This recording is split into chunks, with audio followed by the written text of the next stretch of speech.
Une jeune fille prénommée Coronis eut un jour la mauvaise idée de tromper son amant Apollon, le dieu de la vérité, qui plus est avec un simple mortel. C'est un corbeau, à l'origine de couleur blanche, qui rapporta la nouvelle au dieu, et cela le mit dans une telle rage qu'il teignit les plumes de l'oiseau en noir avant de tuer sa bien-aimée. Cependant, en voyant la jeune femme en train de brûler sur le bûcher funéraire, il décida tout de même de sauver l'enfant qui allait naître. Il le confia à Chiron, le plus sage des centaures, avant qu'il ne l'élève dans sa grotte du mont Pélion.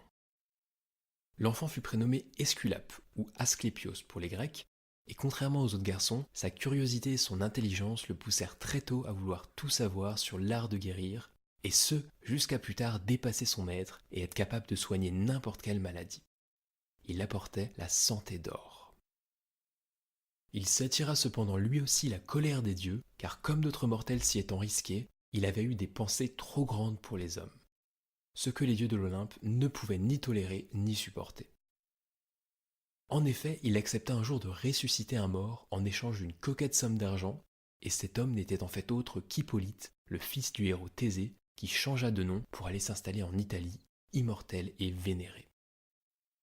Zeus ne pouvait accepter qu'un mortel se prenne pour un dieu, et il le frappa de son foudre.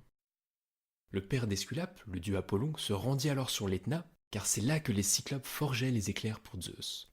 Et il les tua pour se venger de la mort de son fils. Ce qui mit à nouveau Zeus en colère, lequel condamna Apollon à devenir l'esclave du roi Admète pour quelques années. C'est d'ailleurs la femme de ce roi, Alceste, qu'Hercule alla chercher dans le Hadès. Esculape fut cependant honoré sur terre comme un quasi-dieu, et pendant longtemps, les malades et les personnes souffrantes vinrent dans ses temples pour y implorer leur guérison. Après avoir prié et offert un sacrifice, ils s'endormaient, et c'est dans leurs rêves qu'Esculape leur indiquait le moyen de se soigner. À noter que les serpents avaient leur rôle à jouer dans ce rite, sans qu'on sache vraiment lequel, car ils étaient les serviteurs d'Esculape. Quant au bâton d'Esculape, ou d'Asclépios, il correspond au caducée médical qui symbolise encore aujourd'hui la médecine.